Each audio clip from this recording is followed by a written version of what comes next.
So when I got the text message asking me if I wanted to do this, the talk started. And on the way up here, I was pretty sure I knew where it was going, and now God only knows what I'm going to say. Seriously, it's like, holy moly. Turning love inside out.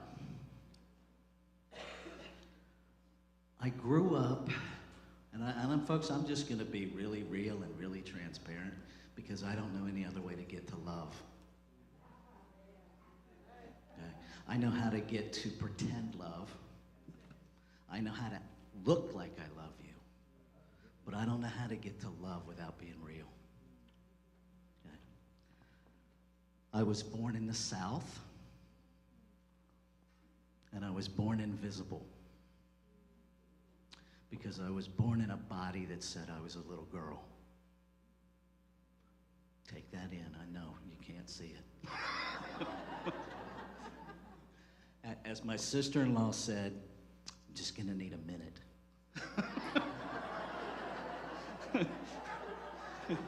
So just go ahead, take a minute.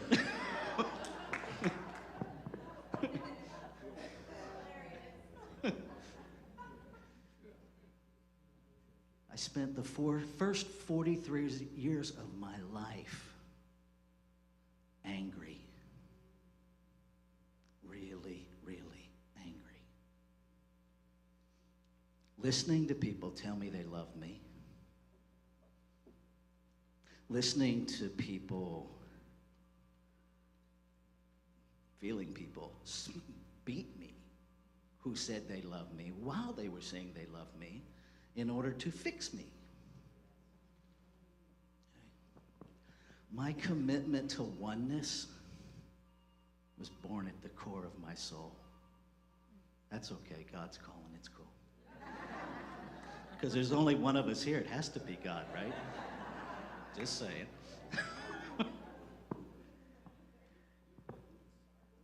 It doesn't matter where we came from. And it doesn't matter where we're going.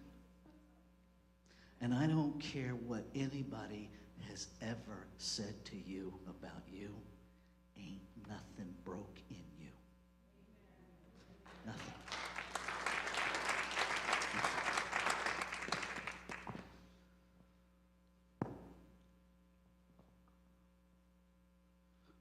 So I'm growing up in North Carolina, well, Virginia actually. Then I went to college in North Carolina.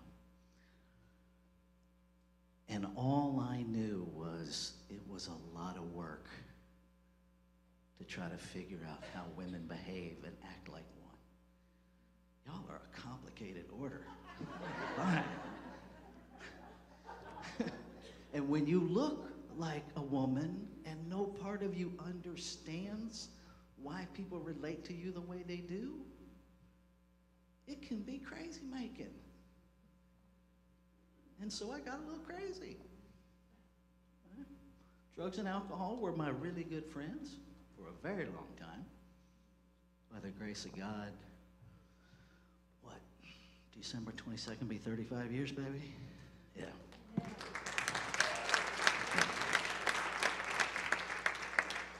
We get to heal if we choose. Okay. So I moved to California in 1998. Okay. South of the Mason-Dixon, I heard nothing about female to male transsexuals. We heard about Renee Richards in the South. We heard about one person. Okay. There's some filtration, there's some sterilization that happens with communication, and if you think it doesn't, come out of your hole.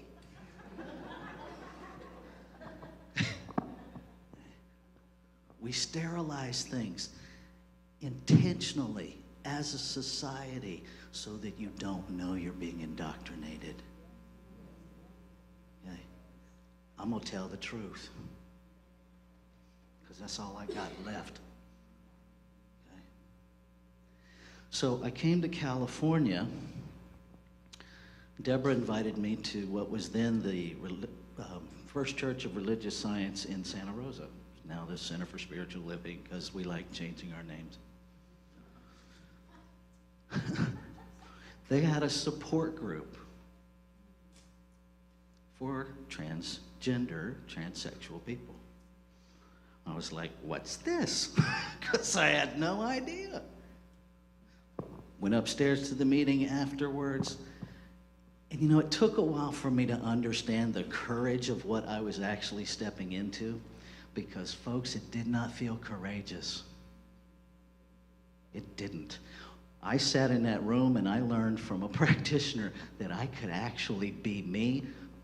I heard the heavens opened and I heard angels sing.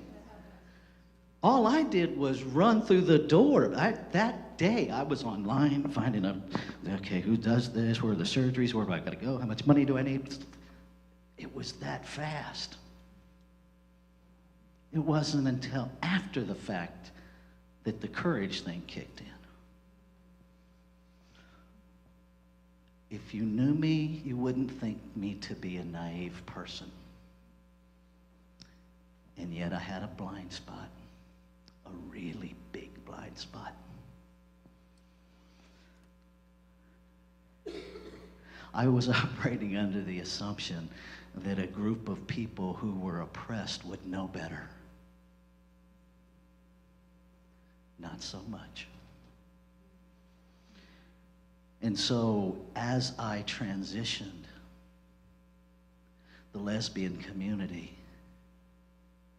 and I'm just, like I said, I'm going to be raw here. I don't care how you treat me. I care how you treat her. I'm from the hood, people. Only white family in a black ghetto. There was the jail, there was a whorehouse, there was our house. I ain't making it up. I don't care what you do to me. I care what you do to her. That's just how I roll. Okay? And when people avoided her because she loved me, that hurt in a place that I couldn't define. And so I went invisible again. We talked. And it was like, okay, the best way to handle this is, you know, I've transitioned now. I'm a man. We just live as a straight couple. And that worked for about 4 years. Until I realized that now the first 43 years of my life was invisible. I had no way to talk to you about my past. I had no way to talk to you about my evolution. And I was once again living the pain of invisibility. And so the hardest conversation that I've ever had in my life was to sit down with my wife and say, I get it if you want out, because this isn't what we agreed to. And I want to give you that option lovingly, because I can't do this invisibility thing anymore. I can't do it. Not because it hurts too bad, but because it's part of the problem. See, being invisible says that there really is a should line, and that we really all should get on it. That differences are not okay. That there is one perfect way to be, and none of us are it. That's what I can't do anymore, in any way, shape, or form. I refuse.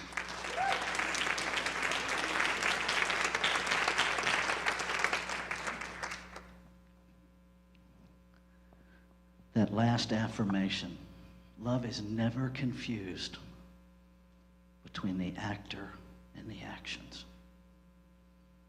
Never. If you want to know compassion, if you're willing to practice compassion, the first requirement is that you fall in love with you. All of you. Not the you you like. Not the you that your parents say is okay.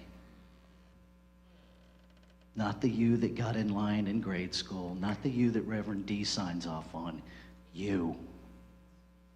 All of you. Because when we fall in love with all of us, we get to turn the messiness into a message. Amen.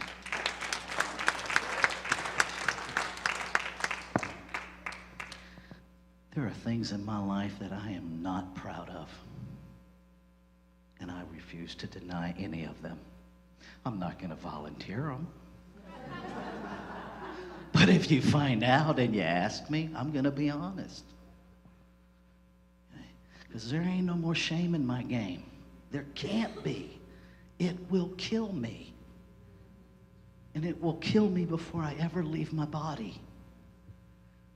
This world has enough walking dead. Our job is to wake up. And you ain't going to like what you see. If you really wake up, you don't like what you see. And if you like what you see, wake up.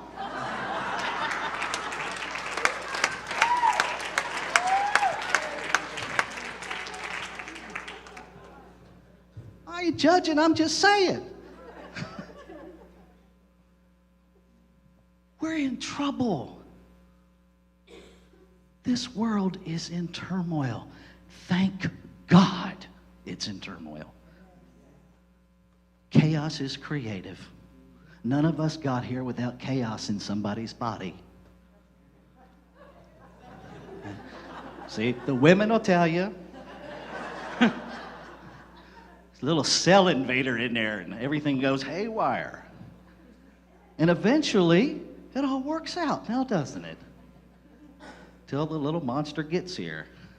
And we don't come with a manual that says do this. And it'd be so much easier if kids popped out and went, "Hi, how would you like me to grow up?" That's not what happens. And that's not what happens in society. Okay? If you have not taken the time to get on the calls or listen to the recordings of For Such a Time as This, you are cheating yourself.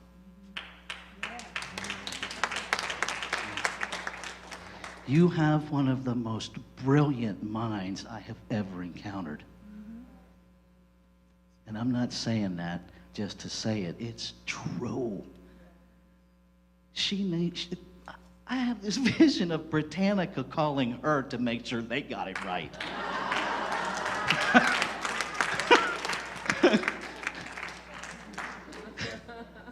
Because she digs. She's never satisfied with the sterilized version. She listens to her soul that goes, something ain't right here. Because it doesn't resonate. Truth resonates in your soul.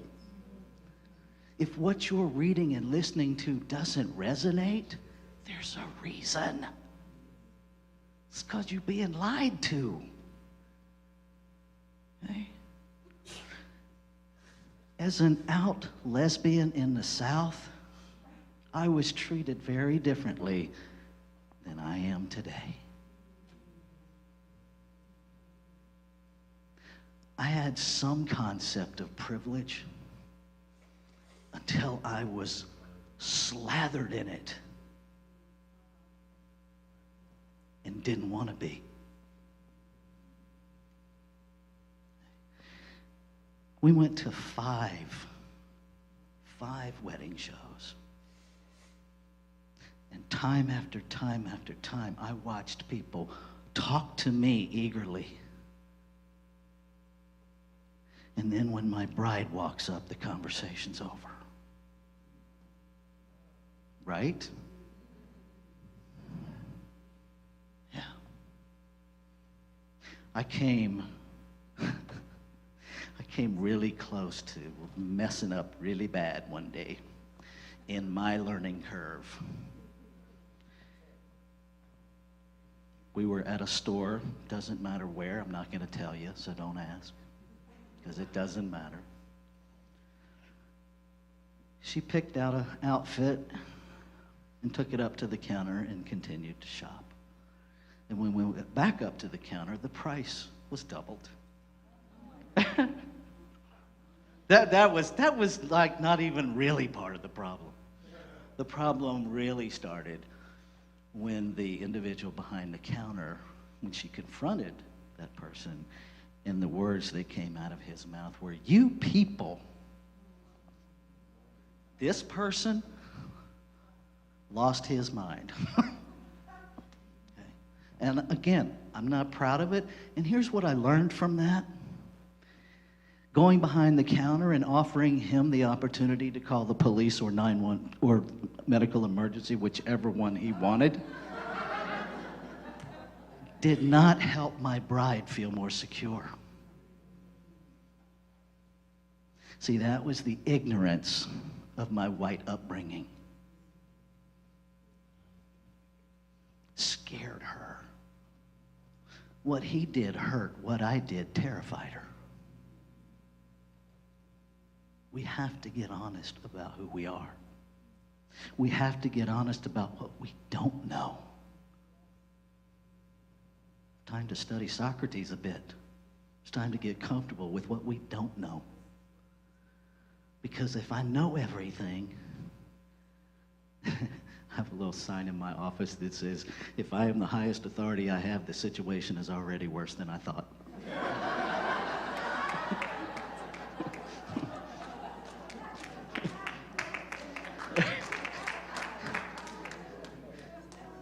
We don't know everything. And while I have it, and while I have live stream, and I have an audience beyond an audience, we don't have it all figured out in New Thought either. Okay. There are a significant number of people in New Thought that think social justice is none of our business. Okay.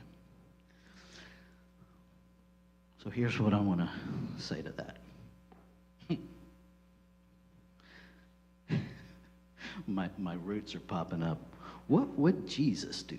Well, here's what Jesus said. The Spirit of the Lord is upon me. Because of this, I'm going to change he to it. It has anointed me to preach good tidings to the poor, and he has sent me to heal the brokenhearted and to proclaim the release of captives, the sight to the blind, and the healing of the oppressed. Yeah. How about that? Surprise. Jesus was a social activist. And he really was. You know, he hung out with poor people and thieves and hookers. My kind of guy. Right? Because he's keeping it real.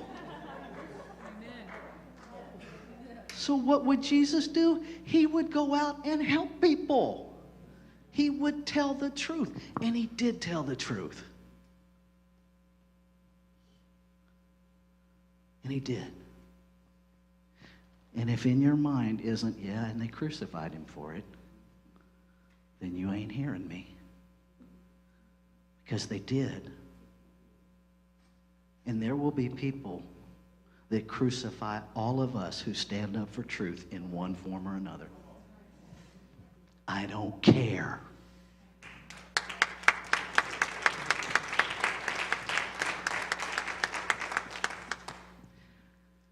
See, I don't know what your path is. And I don't know who you are. Because I'll guarantee you, when you looked at me, you didn't see a little girl.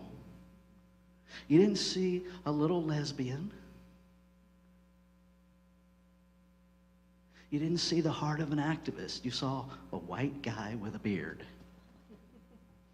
And you made a bunch of assumptions whether you want to own it or not. That's where our work is.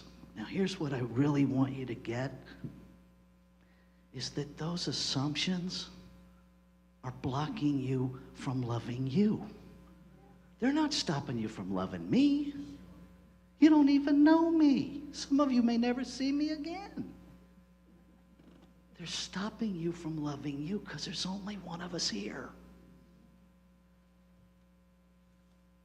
See, when I hate somebody else, I have to hate me first. So to love somebody else, I got to love me first. And I got to quit lying to me about who I am. And I got to quit. Almost went way too southern there. I got to not worry a rat's rear end about what you think. Okay? Because I could have your approval and die on the inside. I can do the look good and go to bed suicidal every night. I'm not going to do that anymore. Because I really do love me. I look in the mirror and I have the most beautiful blue eyes I've ever looked at.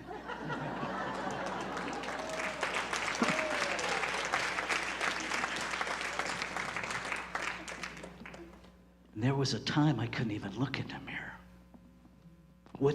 Couldn't. And if I did, all I could see was my chin because I wouldn't get eye to eye. Okay. You deserve your love. You've earned your love.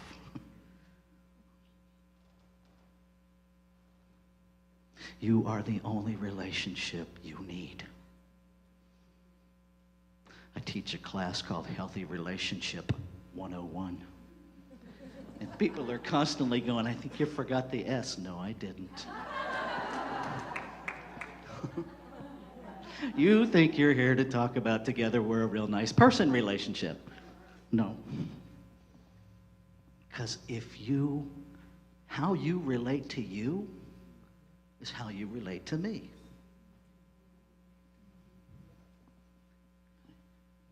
That's just the way it is.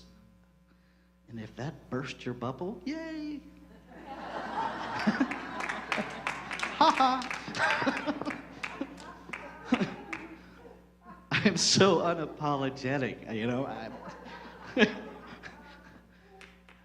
Somewhere in ministerial school, they told us that our job was to comfort the afflicted and afflict the comfortable. All I heard was afflict the comfortable.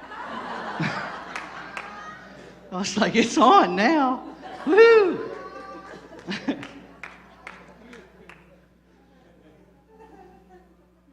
Here's what I want you to know. On the other side of the ouch is an amazing hallelujah.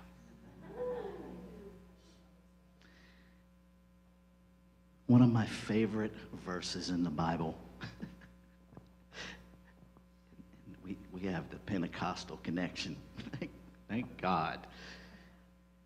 For all have sinned and fall short of the glory of God. Now, for most of my life, I heard that way wrong. Sin is a sense of separation.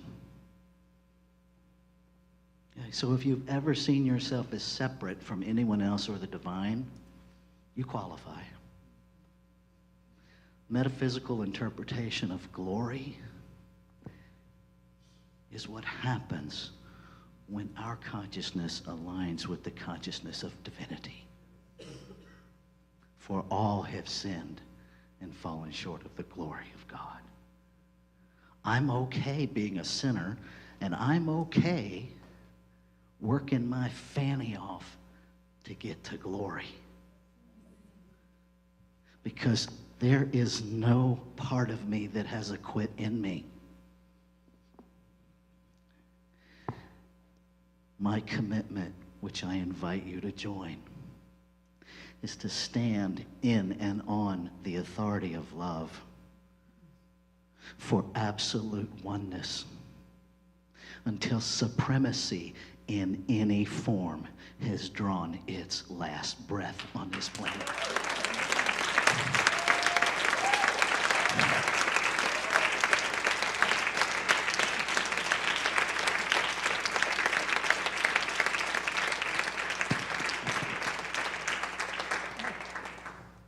Let's take this message into prayer. How good it is to know in every fiber of my earth being that I am in the company of the one. That is truly all that is here. That is all that is present. That's all that can be here, because that's all there is. One infinite, perfect presence, knowing itself, being itself, celebrating itself as all life. Perfect intelligence, perfect peace, infinite abundance. Love. Love at a depth and breadth that cannot be earned and cannot be unearned. This is the nature of my being. This is the truth of my being. This is the truth of all beings. That we live on planet Earth with nothing but love. That every form, every expression beyond the wrapping paper is nothing but love. And so I stand in the truth of that, and I speak my word this morning for each of us here, for everyone listening in, and for this entire planet of beings. That we are each waking up. That we are each saying yes to standing squarely in the discomfort of the truth to get to the core, so that we can look ourselves in the eye and practice Ho'oponopono. To say eye to eye with ourselves, I'm so sorry. I forgive you. I love you. Thank you. We each say yes to healing this planet by healing ourselves, by staying in our own lane and standing in truth, even when it's scary, even when it's hard. To reach deep within ourselves and see the actor beyond the action. To look beyond the behavior and see nothing but God, and see nothing but love, and to respond in love to love. No more meeting hate with hate. That ends today. Today we meet everything with love, because we recognize the healing capacity of love as the only true healing capacity available. No more half measures. No more closing our heart to one another. No more confusion between the actor and the actions. We stand in love this day and every day. So grateful for this opportunity to be used of the divine. To hear the message of the messiness. To feel that amazing love within me speak its truth as me. Grateful to look into the faces and into the eyes of God, looking back at God. So grateful. And so in this gratitude, I simply release my word into that activity of love and law that made it so, that only knows yes, that made it so as I spoke it. And I invite you, if any of this prayer has resonated with your being, to join me as we anchor it together, as we say, and so it is.